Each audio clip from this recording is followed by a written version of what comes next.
आज का टॉपिक है बेटा Dalton's law of partial pressure.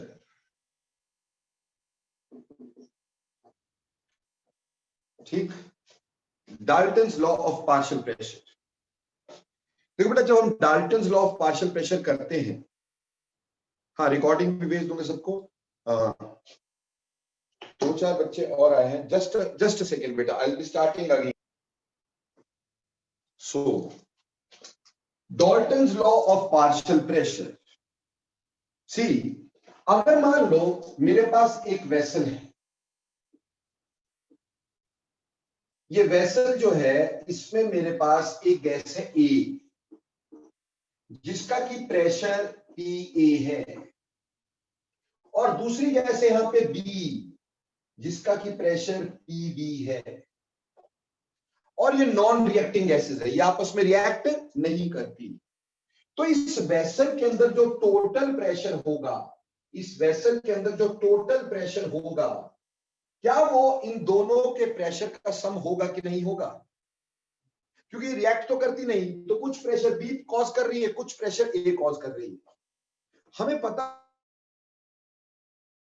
Pressure इसलिए होता है कि मॉलिक्यूल्स ऑफ जो गैस होते हैं, they strike against the wall of container, they strike against the wall of container.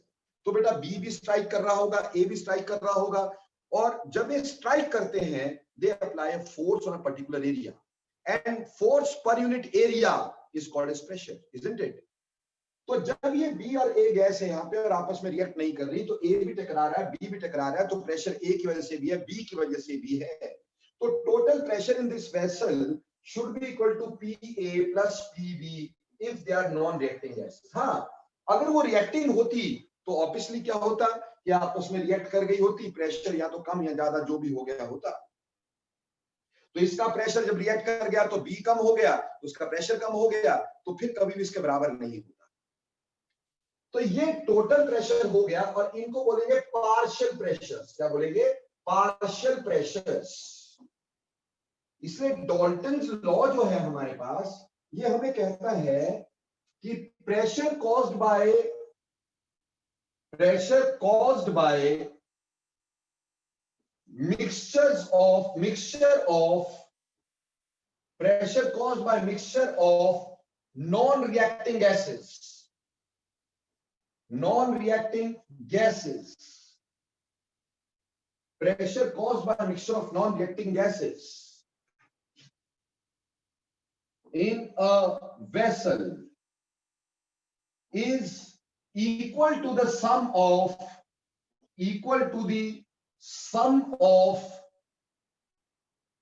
partial pressures, equal to the sum of partial pressure of each gas,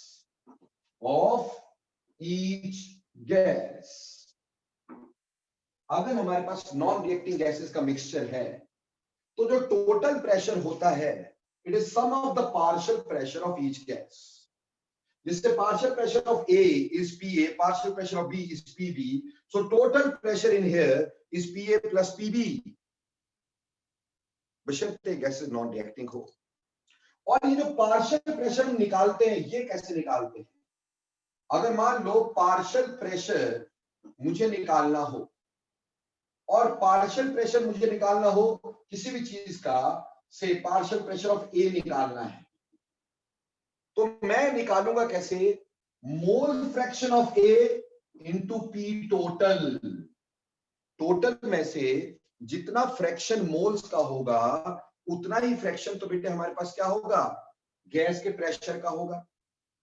ठीक उसी तरह से partial pressure of B, partial pressure of B is mole fraction of B into P total। ये कहां से आ जाता है? Very simple, हमें पता है कि PV is equal to nRT। ठीक, तो मतलब अगर volume constant, temperature constant, R तो कांस्टेंट है ही, तो P is directly proportional to N हो गया ना।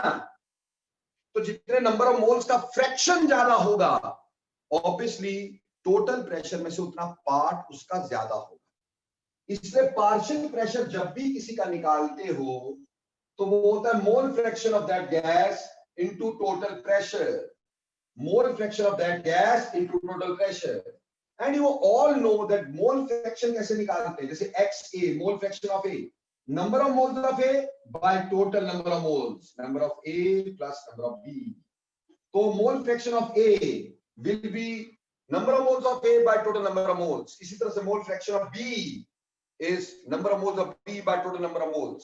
And we also know that sum of mole fractions is equal to 1. Mole fractions का सम, बेटा फ्रैक्शन का सम हमेशा क्या होता है, 1 ही तो होता है। तो मोल फ्रैक्शन का मतलब ये है कि 1 में से कितना फ्रैक्शन किसी गैस का है, तो सम ऑब्वियसली फ्रैक्शंस का 1 होगा, इसलिए मोल फ्रैक्शंस का सम 1 होगा। अगर 2 गैसेस है तो 2 का फ्रैक्शन का सम होगा, 3 है तो 3 के मोल फ्रैक्शन का सम होगा, 4 है तो 4 के मोल फ्रैक्शन का सम होगा। And the partial pressure of a gas is product of its mole fraction into its total pressure of the mixture. जैसे ज्यादातर गैसेस जो होती है ना बेटा, ज्यादातर गैसेस हम बनाते हैं by downward displacement of air या डाउनवर्ड डिस्प्लेसमेंट ऑफ वाटर। जैसे मान लो मैंने किसी बीकर में ऑक्सीजन बनाई, या किसी टेस्ट ट्यूब में मैंने ऑक्सीजन बनाई। So this is a test tube. से इस टेस्ट ट्यूब के अंदर मैंने क्या किया कि कोई जैसे KClO3 हीट कर दिया, यहां पे KClO3 ले लिया और इस KClO3 को मैंने बहुत स्ट्रांगली हीट कर दिया। Now this is heated very strongly. तो KClO3 जो होता है बेटा ये टूट जाता है इनटू KCl प्लस ऑक्सीजन। ठीक, KCl सॉलिड है, ऑक्सीजन यहां से बाहर निकलेगी, तो यहां से बाहर जो आएगी डिलीवरी ट्यूब से वो ऑक्सीजन आएगी। तो हमने यहां पे ऑक्सीजन बाहर निकाल ली, ठीक है जी। जो ऑक्सीजन थी वो यहां से यहां चलेगी ना। ऑक्सीजन को कलेक्ट कैसे करेंगे बेटे, कलेक्ट कैसे करेंगे कि यहां पर हमारे पास ये एक वेसल रहेगा या एक बीकर रहेगा और इस बीकर में हम इसको वाटर के ट्रफ में रखेंगे, ठीक है जी। और इसमें बीकर में वाटर होगा, यहां पे वाटर होगा। अब oxygen being a lighter gas than water, ठीक, तो ऑक्सीजन जो होगी वो ऊपर की तरफ राइज करना शुरू कर देगी। Oxygen will rise upwards. तो जब ऑक्सीजन ऊपर जाएगी, इस वाटर को धक्का मिलेगा तो यहां ऑक्सीजन इकट्ठी हो जाएगी। पर यहां जो ऑक्सीजन इकट्ठी हुई ये कौन सी होगी, ये मॉइस्ट ऑक्सीजन होगी, मॉइस्ट ऑक्सीजन। क्यों, यहां ऑक्सीजन तो होनी है, बट साथ में यहां पे वाटर वेपर्स भी होने हैं, वाटर भी तो वेपोरेट होगा, इसलिए ऑक्सीजन इज मॉइस्ट। तो यहां पे जो प्रेशर होगा ऑक्सीजन का, pressure of moist oxygen, pressure of moist oxygen, यहां पे प्रेशर दो चीजों का, एक तो ऑक्सीजन का, एक वाटर वेपर का। तो मॉइस्ट ऑक्सीजन का pressure is pressure of dry oxygen plus that of pressure of water vapours. बेटा वाटर वेपर के प्रेशर को अपन क्या बोलते हैं, एक्वस टेंशन। क्या बोलते हैं, एक्वस टेंशन। इसलिए pressure of moist gas, pressure of moist gas is equal to pressure of dry gas, pressure of dry gas plus aqueous tension, plus aqueous tension. तो बेटा इस पे बेस्ड मैंने क्वेश्चन तुम्हें वैसे आइडियल गैस में पहले करवाया था कि जब भी हम आइडियल गैस इक्वेशन लगाते हैं हमें ड्राई गैस का प्रेशर चाहिए होता है, इसलिए मॉइस्ट गैस के प्रेशर में से एक्वस टेंशन को क्या करते हैं, माइनस, तभी हमारे पास मॉइस्ट गैस के प्रेशर में से ड्राई गैस का प्रेशर आता है और फिर हम उसमें से यूज कर सकते हैं। अपना आइडियल इक्वेशन यूज कर सकते हैं। तो पहले बताओ Dalton's law of partial pressure clear हुआ कि नहीं, कि pressure caused by mixture of non-reacting gases in a vessel is equal to the sum of partial pressure of each gas. And दूसरी बात थी कि partial pressure of a gas is equal to the product of that gas, product of mole fraction of that gas into P total. And Mr. Aditya, आप बोल रहे last step कुछ भी नहीं है, हमें यहाँ पे दो गैसेस, यहाँ तो हमें क्या मिल रहा है, मॉइस्ट ऑक्सीजन मिल रही है, साथ में क्या मिल रहा है हमारे को, वाटर वेपर। तो यहाँ पे जो प्रेशर है, मॉइस्ट ऑक्सीजन का प्रेशर है, pressure of dry oxygen plus pressure of water vapours. तो मॉइस्ट ऑक्सीजन का pressure of dry gas plus aqueous tension हम करते हैं, तो इस तरह से करके बेटे व्हाट वी कैन हैव, हमारे पास यहाँ पे टोटल प्रेशर आ जाया करता है। उम्मीद है आपको समझ में आ गई, ओके और नॉट ओके। ठीक, ये था डाल्टन्स लॉ। अब बात करेंगे questions based on Dalton, questions based on Dalton law. तो ध्यान दीजिएगा question based on Dalton law कैसे करेंगे। सबसे पहले थ्योरेटिकल क्वेश्चन पढ़ते हैं। देखो बेटा, पहला क्वेश्चन हमारे को आया डाल्टन्स लॉ से। ठीक, first question, in which of the following Dalton's law is applicable, in which of the following, in which of the following Dalton's law is applicable, in which of the following Dalton's law is applicable।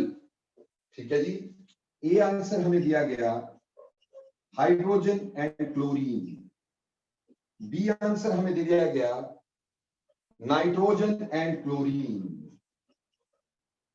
C answer हमें दे दिया गया nitrogen and oxygen, D answer हमें दे दिया गया ammonia and HCl, E answer हमें दे दिया गया मीथेन एंड हीलियम। अब आपसे पूछा गया कि इसमें किसमें डाल्टन लॉ अप्लाई होगा। हमें पहली बात समझनी है कि Dalton law is applicable to the non reacting gases, the gases which are non-reacting. So obviously Dalton's law of partial pressure is applicable to the non-reacting gases. And here the non-reacting gases are, कैसे पता चलेगा?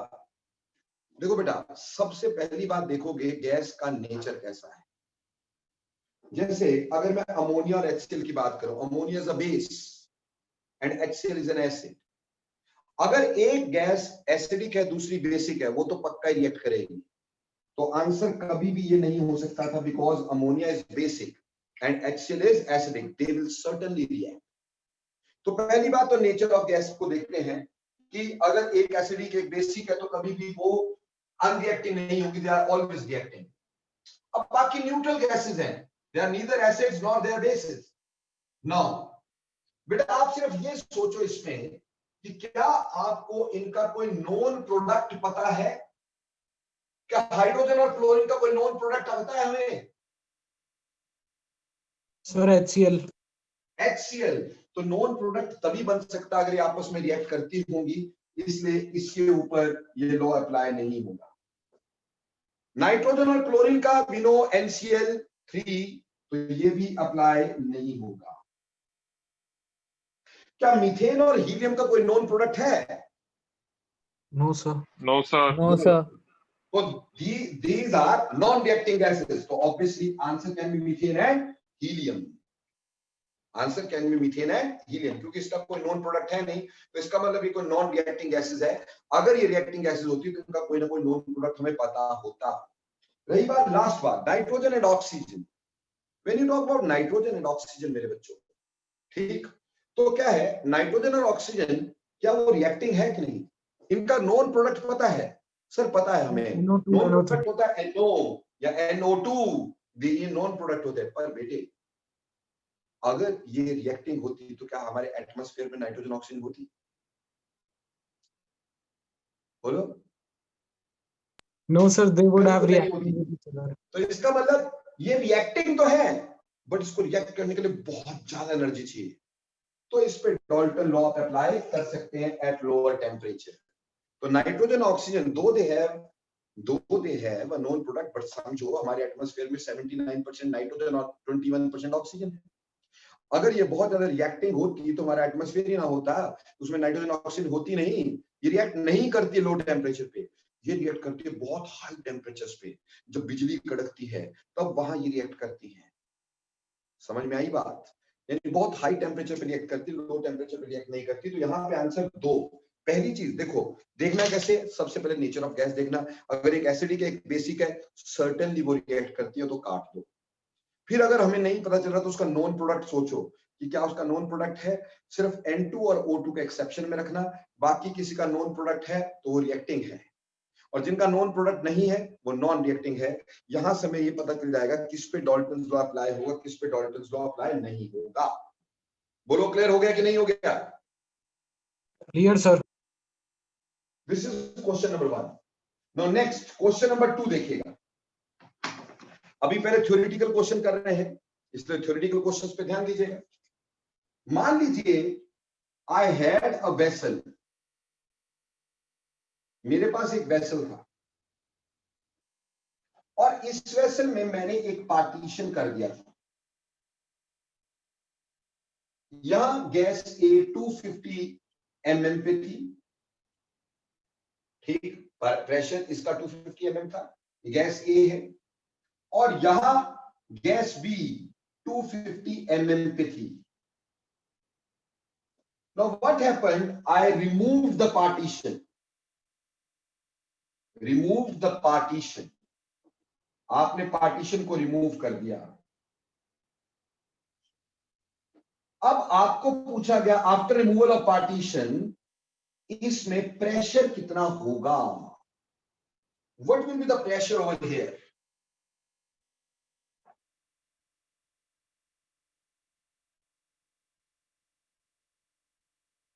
बताओ बताओ, शाबाश, चलो। Yes Navdeep, you are right बेटा।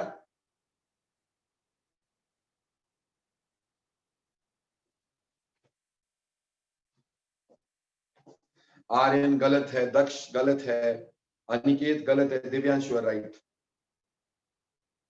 देखो बेटा, बेसिक बी कहां से ढूंढ रहा है? बी तो यहां पे कुछ लिखा ही नहीं मैंने। देखो भाई, अभी क्या है, जब पार्टीशन को रिमूव किया तो हमारे पास यहां पे जो टोटल प्रेशर होना चाहिए था वो होना चाहिए था P of A plus P of B। Non reacting gases थी तो यहां प्रेशर P ऑफ A और P ऑफ B होगा पक्का। लेकिन बेटा देखो, जब मैंने इसको रिमूव किया इसका वॉल्यूम डबल हो गया। पहले इतने वॉल्यूम में था, अब वॉल्यूम डबल हो गया।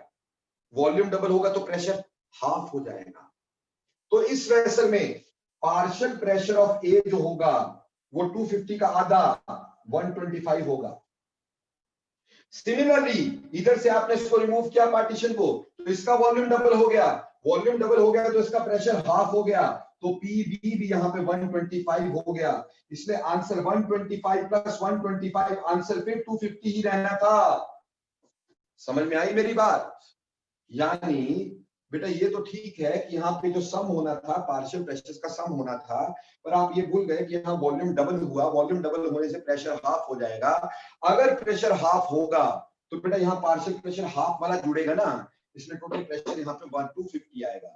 बोलो am I clear with this और नॉट? Clear sir. अगला क्वेश्चन देखते हैं।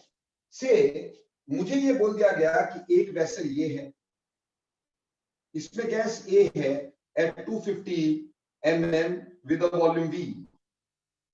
Another vessel with the volume V at 250 mm, इधर B है, and we put these both gases in vessel V, in a vessel with volume V. Now what is the pressure over here? अब यहां पे pressure कितना है? तो अब यहां पे देखो, यहां total pressure must be PA plus PB, ठीक है ना जी? अब देखो ये भी, क्या वॉल्यूम चेंज हुआ? वॉल्यूम चेंज नहीं हुआ। जब वॉल्यूम चेंज नहीं हुआ तो क्या प्रेशर चेंज होगा? प्रेशर चेंज नहीं होगा। प्रेशर चेंज नहीं होगा तो 250 का 250 रह गया। सिमिलरली यहाँ 250 का 250 रह गया और आंसर कितना आ गया? 500 mm।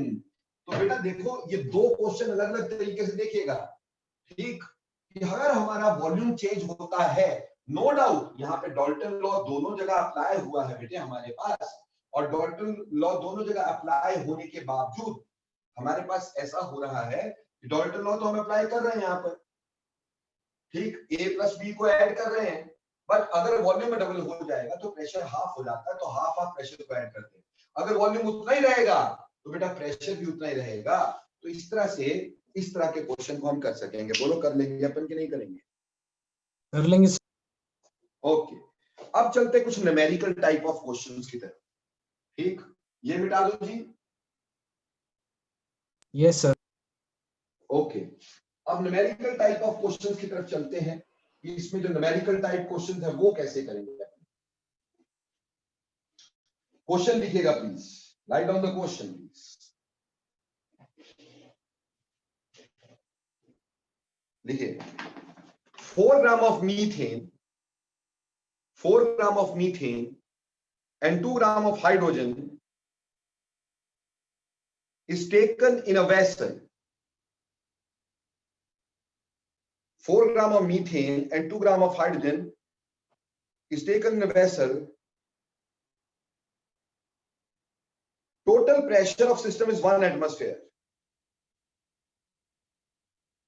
Total pressure of the system is 1 atmosphere.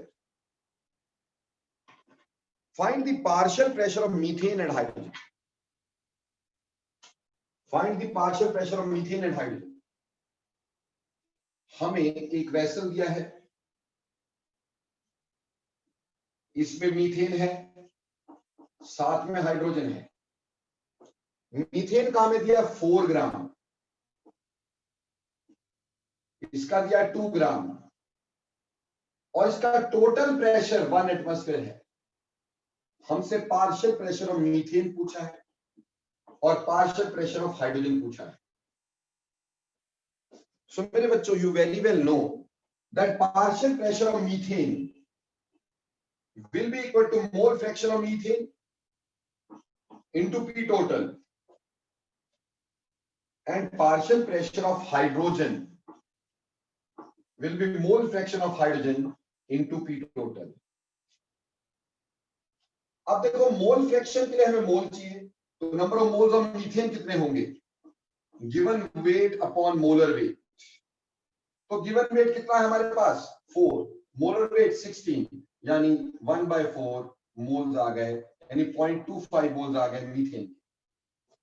और रही बात number of moles of hydrogen, अगर अपन देखेंगे तो number of moles of hydrogen कितने आएंगे बेटा? 2 gram given weight, 2 gram molar mass, 1 mole. इसलिए जब पार्शियल प्रेशर मीथेन का निकालोगे, पार्शियल प्रेशर मीथेन का निकालोगे, तो number of mole of methane 0.25 और total 1 plus 0.25 into P total, that is 1 atmosphere. लो जी, इधर पार्शियल प्रेशर किसका आ गया? मीथेन का। इसी तरह पार्शियल प्रेशर हाइड्रोजन का अगर हम देखें तो वो आएगा 1 out of 1.25 into 1.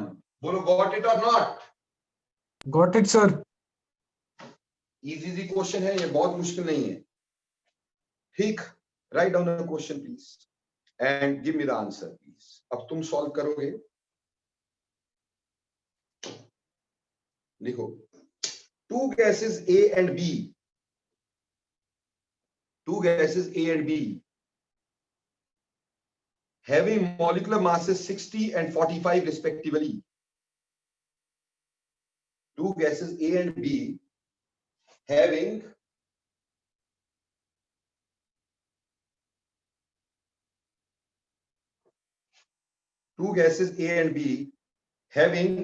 molecular masses 60 and 45 respectively, enclosed in a vessel,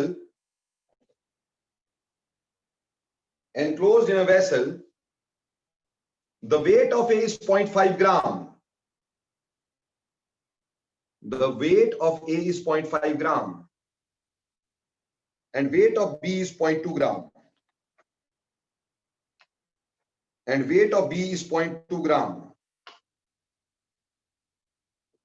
The total pressure of the mixture is 750 mm. The total pressure of the mixture is 750 mm. Calculate partial pressure of two gases. Calculate partial pressure of two gases.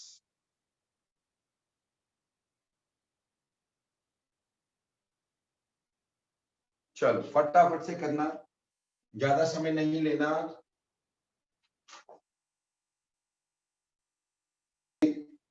Saina ने कहा एक बार repeat कर दे, अपन repeat करते हैं, ठीक।